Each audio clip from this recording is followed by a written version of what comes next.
Today I'm going to be listening to another piano sonata. This one is Leo Ornstein's eighth piano sonata. Let me just grab it here. So believe it or not, this piece was written in 1989 when the composer was 94. Leo Ornstein lived to be like 100 and something, like 107. So he even had another piano sonata in him before he died after this one. Yeah, so how did I guess I came into this score because I was doing some sort of music survey course, and it was during my master's. Almost everyone was a composer except for this one pianist, and she wanted to talk about this piece and this composer, so I got the score from her. I think I also got his fourth piano sonata. Um, this one, the titles have very flowery, like the movements have very flowery titles. So the first movement is called Life's Turmoil and a Few Bits of Satire. Second movement is called A Trip to the Attic, Tear of Two for a Childhood Forever Gone. Or sorry, a tear or two for a childhood forever gone. And then it's broken up into sections, so or like sub movements. So A is the bugler. B is a lament for a lost toy. C is a half mutilated cradle. So, other title Bearcuse. D is first carousel ride and sounds of a hurdy-gurdy. Then movement 3 is called disciplines and improvisations. And that's it. That's the last movement. Um, some of these things mentioned in the second movement are a bit foreign just because this man's childhood was back in the turn of the century. Um, I've never taken a carousel ride where someone was playing a hurdy-gurdy next to it. I grew up in a world with speakers and less live music. And I'm not even sure what a bugler is. Oh, bugler. What am I thinking? I mean, some of the titles are a little bit edgy, like a half-mutilated cradle. Um, let's look at the man himself. This is our first of possibly two Ornstein episodes, so I should just do this here, give you some context.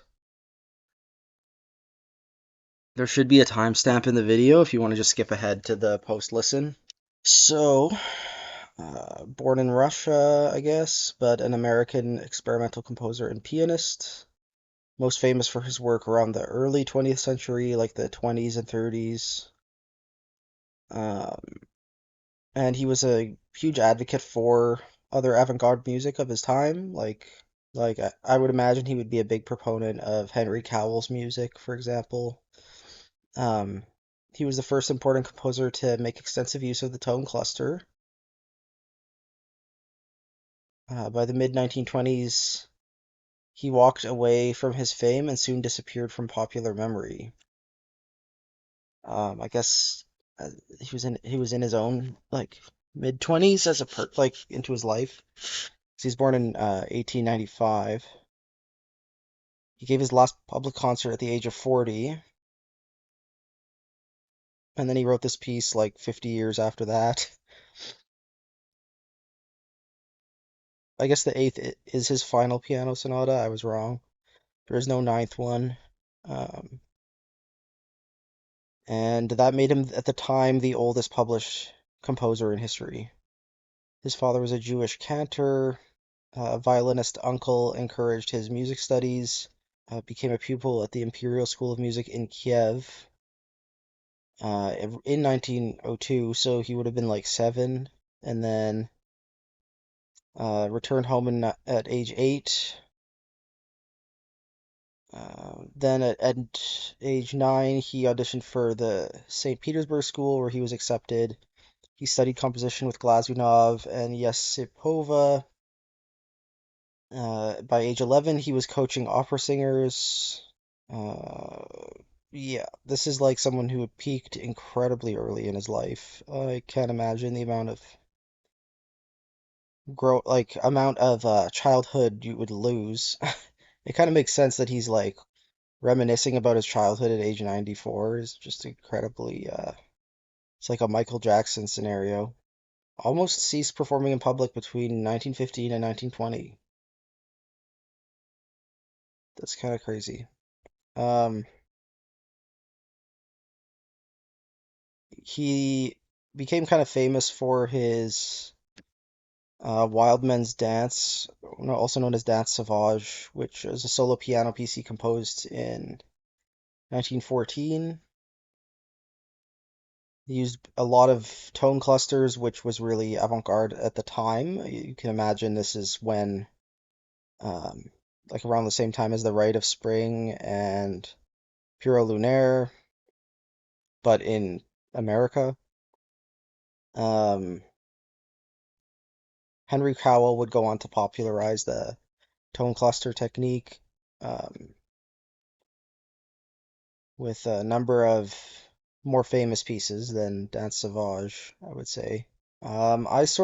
To be honest, I discovered his music a long time before I got this score, and I think I was just finding like these piano pieces of his on YouTube back before YouTube even had ads. Like, you know, you would get recommended these obscure piano pieces and classical music pieces because that's when classical music YouTube channels were kind of starting to do that, post score videos. So I found like this piece called Suicide in an Airplane, if I recall, it's by him. That was the first piece of his that I discovered.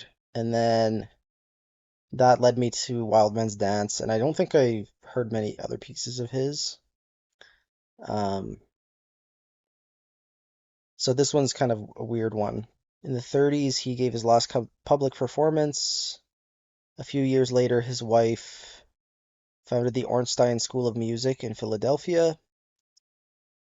Um, and then skip ahead to around the time he's writing this. He published his seventh piano sonata at age 92, and 2 years later, he completed this sonata. The names of the sonata's movements reflect not only the passage of a remarkable span of time, but an undimmed sense of humor and exploratory spirit. I think that's fair to say, just looking at the titles. He died of natural causes in Green Bay, Wisconsin, at the age of 106. Almost all of his works are for piano. I saw in that bio that he does have a violin sonata, but the major works, as I said, Suicide in an Airplane, 1918, Wild Men's Dance, 1913, Three Moods, I think is pretty famous, and then of course the piano sonatas, starting with Sonata 4. So he wrote 500 pieces. That's crazy. Um, yeah, so I guess this is just a snippet of what he wrote. He probably did write a lot of pieces that weren't just for solo piano, if he has 500 opus numbers. Um, I'm just gonna give this a listen. I'm assuming this is gonna be pretty virtuosic. I hope you enjoy exploring this composer with me. It's about a half-hour long sonata, um, and I guess it's a fair way to introduce you to the man's music. All right, so I'm gonna make a few points here real quick because I'm running out of battery. Uh, this was pretty enjoyable. It's kind of nice to get into some clearly like high romantic um, stuff. I can see the appeal. Like this is a Marc-Andre Hamelin performance, and the performance itself is really phenomenal.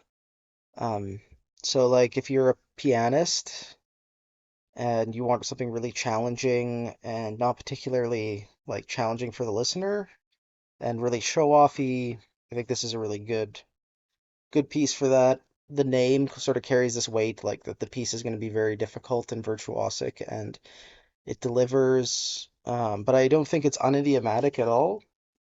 So also, if you're like trying to write for piano, and you want to know what idiomatic piano writing looks like. I mean, it's just one idea after another with this piece. There's like all kinds of different figurations that are super idiomatic that pianists will just love to play, kind of thing. And they'll sound impressive and big. I don't know if Ornstein's very good at developing his ideas. If I was to hum something from this, I don't know what it would be. Like, there's no real like main melody or theme or through line. Um, and it's sort of just like one theme after another. Um, so I don't know. I'd much rather listen to Scriabin personally if I was going to listen to some difficult piano music. Somehow this sounds even less structured than Scriabin and more improvisatory. My favorite part actually was the little suite of pieces that is the second movement. I think this transition from a very difficult first movement to like something that almost anyone can play at the piano is very striking, and it sort of starts to tell a bit of a narrative, right? So if you when you have that contrast between the two outer movements and the middle one, I think it kind of works at conveying something. A little bit of a disappointing character. Like he seems to have sort of stopped developing his tastes at age 25, like this guy, like when did he die? 2002.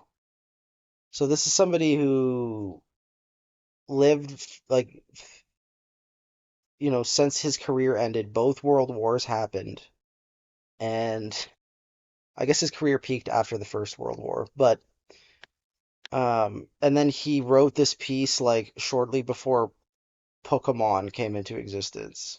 Like it's really like the Berlin Wall has fallen, so much music has been made, and so much about the world has changed, and he's still just writing this. It's very kind of